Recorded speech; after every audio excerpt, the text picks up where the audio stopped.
enquanto vai abrindo aí a apresentação, vou compartilhar com vocês que, assim que eu saí da faculdade, eu caí no serviço público em um ambulatório de saúde mental, mas que a gente também trabalhava com as questões da aprendizagem, os transtornos de aprendizagem. Então, transtorno, lembrem lá, das DIS, dislexia, descalculia, disgrafia, desortografia.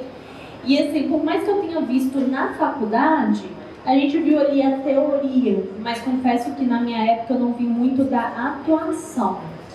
E aí cheguei lá e me deparei com a situação de que uma colega, uma psicóloga escolar que trabalhava há uns 6, 7 anos unicamente como psicóloga escolar, estava gestante e chegou a TO, né? Então, TO, faça um treinamento em serviço aqui com a nossa psicóloga escolar, porque a agenda dela logo será a tua agenda. Eles sabiam mais da minha atuação no contexto escolar do que eu mesma. E aí, me dá um...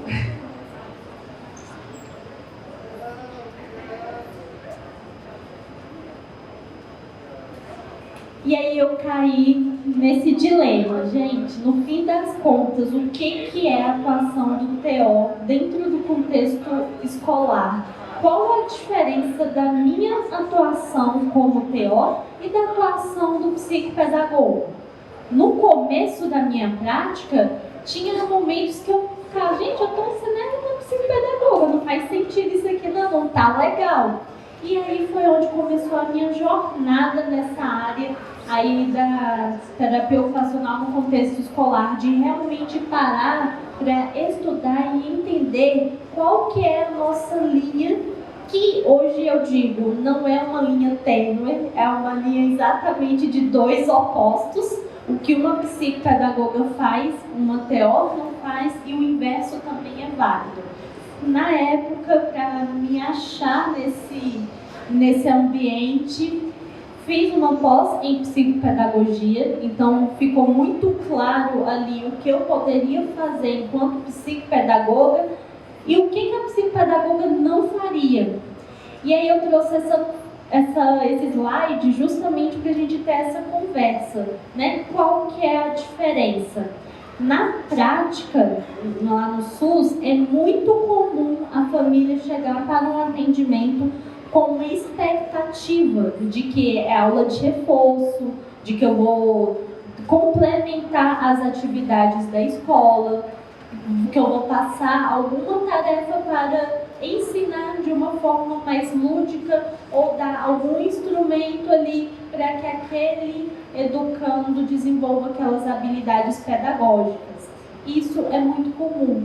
Este é o papel do psicopedagogo. Este é o papel da sala de recurso no contraturno da escola. Nós, enquanto TOs, a gente trabalha, sim, na avaliação dentro da equipe multi para corroborar com esses diagnósticos, dislexia, descalculia e todas as DIS, os transtornos de aprendizagem, que daí é diferente das dificuldades, porque o transtorno, ele não é porque o sujeito não estuda, não é porque ele tem preguiça ou porque ele quer, é uma inabilidade que tem toda uma base neurológica e biológica ali. Então a gente corrobora dentro da equipe multi para fazer esse diagnóstico, sozinhos a gente não faz, a gente levanta a hipótese e temos avaliações que nós podemos fazer para contribuir junto com a fono, junto com a psicopedagoga, junto com a avaliação clínica do médico.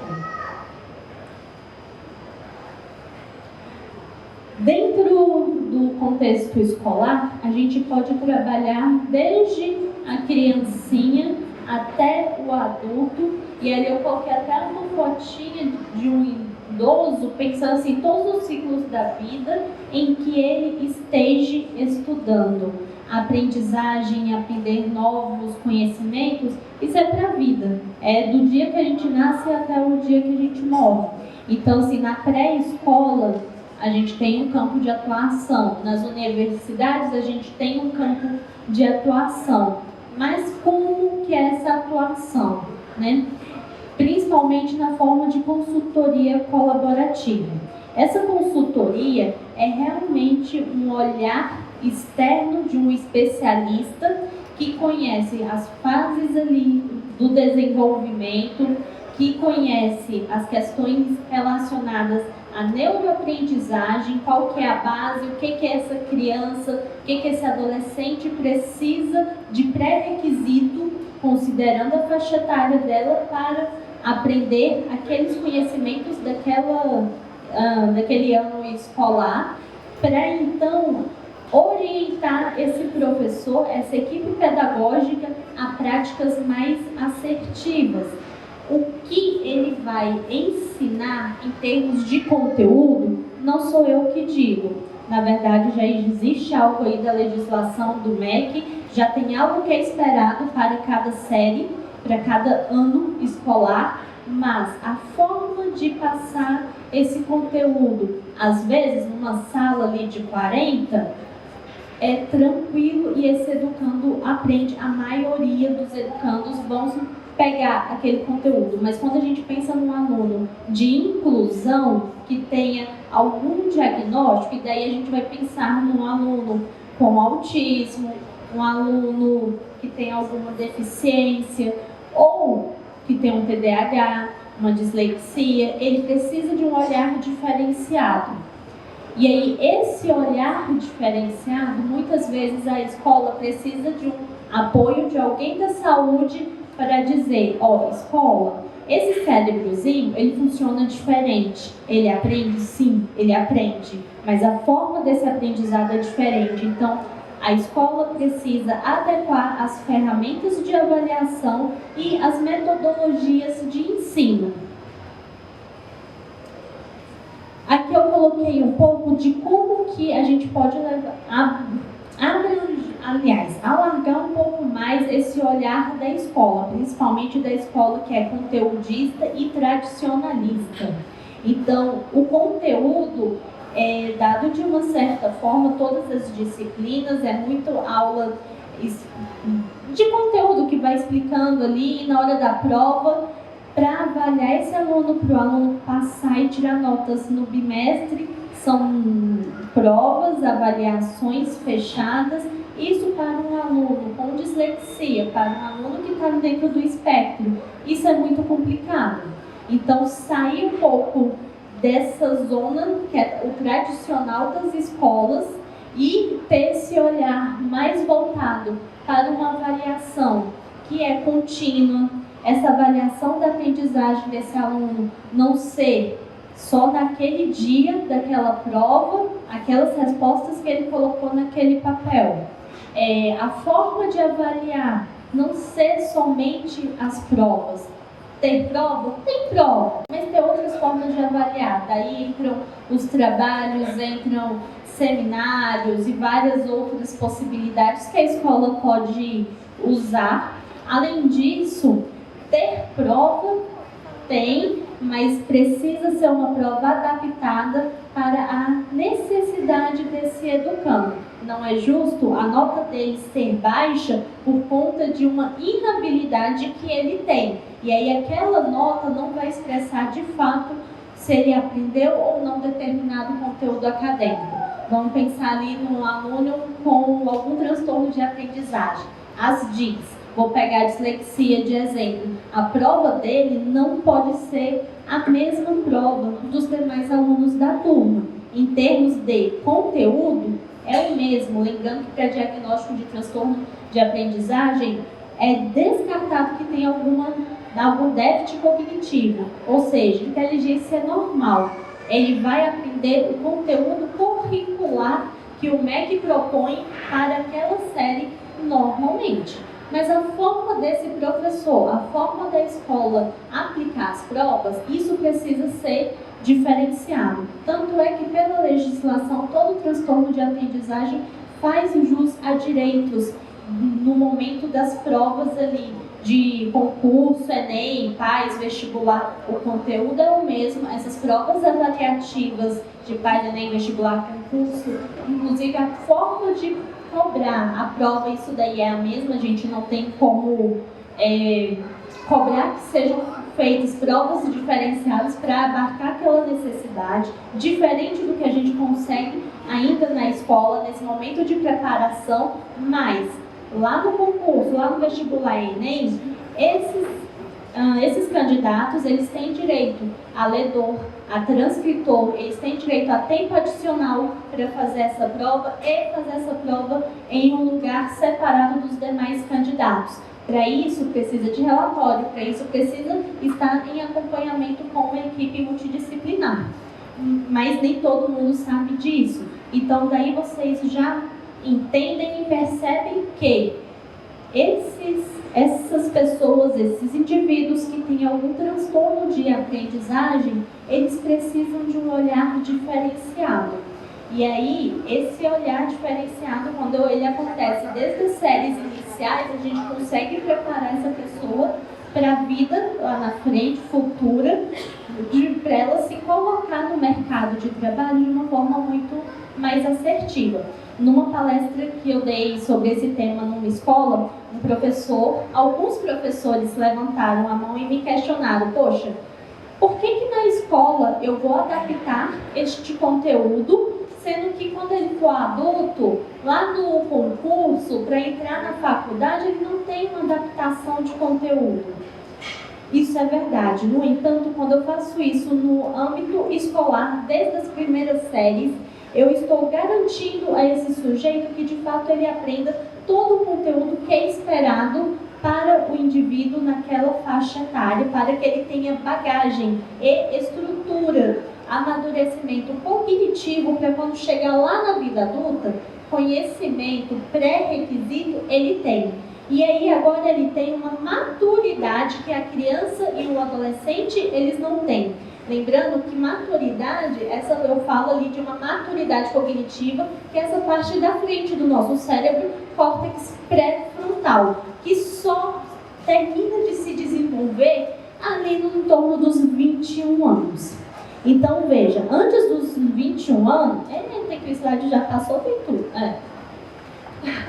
Antes dos 21 anos, nem eu querendo essas habilidades, essas funções cognitivas, elas estão íntegras, e aí vai entrar também a questão da maturidade inerente à idade. Hoje, com 30 e poucos anos, eu já tenho um pensamento e um raciocínio, um controle inibitório muito maior do que quando eu tinha lá com os meus 15 anos. Hoje eu tenho recursos cognitivos para lidar com dificuldades, para lidar com problemas e para manusear técnicas e estratégias para o meu estudo do que eu tinha lá na infância, na adolescência. Então faz sentido uma intervenção e uma adaptação desde as séries iniciais?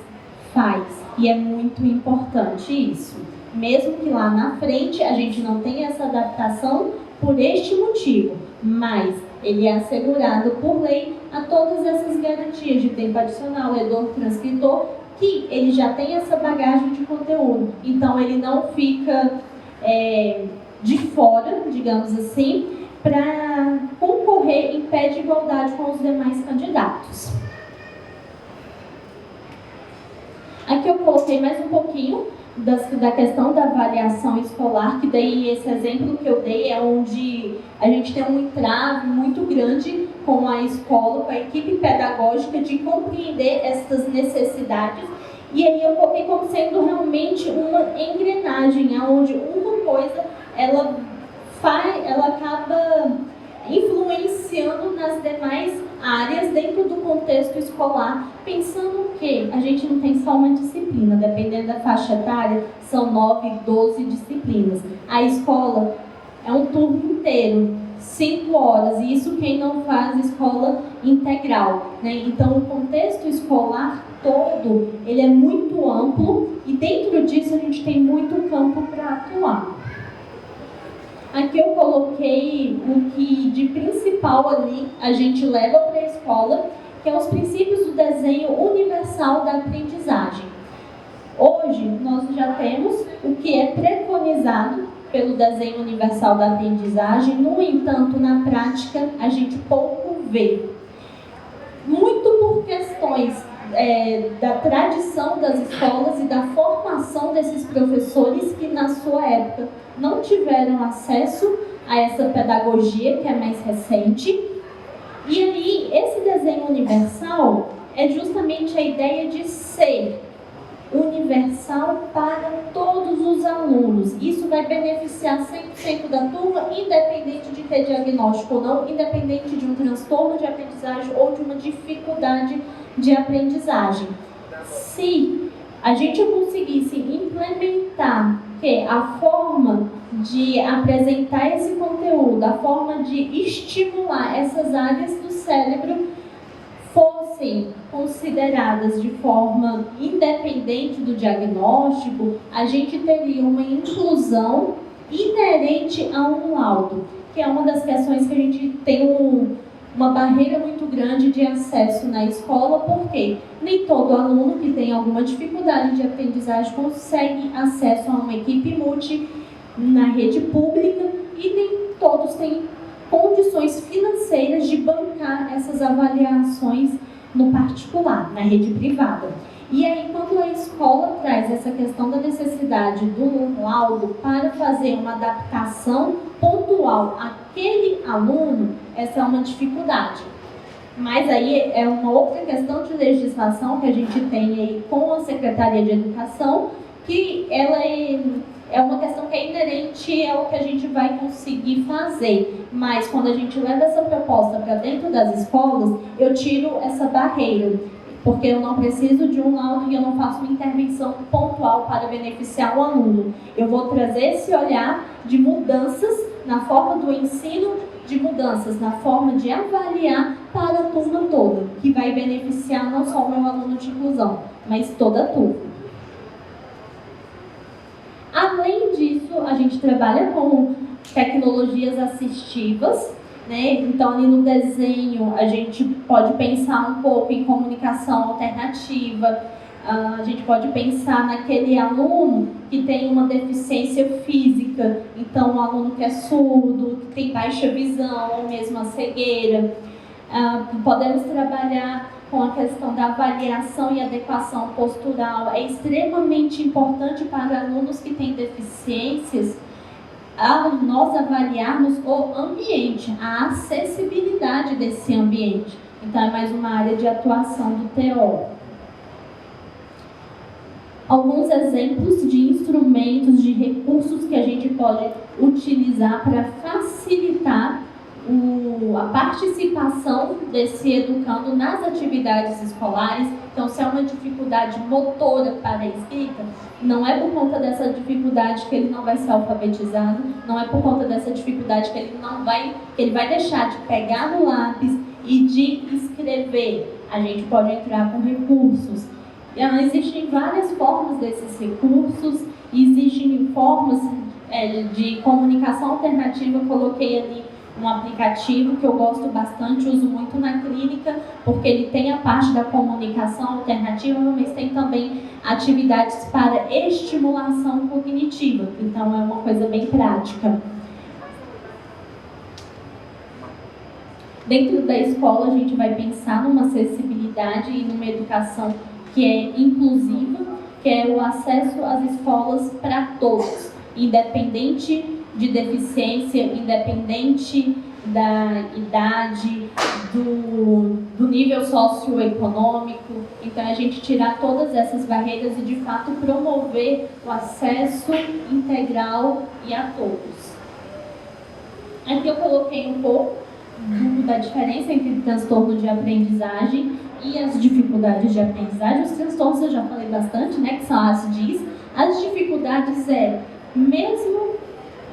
aliás, na dificuldade de aprendizagem, primeiro eu preciso intervir nesse ambiente. É um problema que ele permeia tanto o ambiente, não tem um ambiente calmo, tranquilo, seguro para estudar, não tem uma rotina de estudo, ou não está estudando de uma forma assertiva. Não adianta estar na escola 5 horas, chegar em casa e estudar mais 5 horas. Quantidade não é qualidade.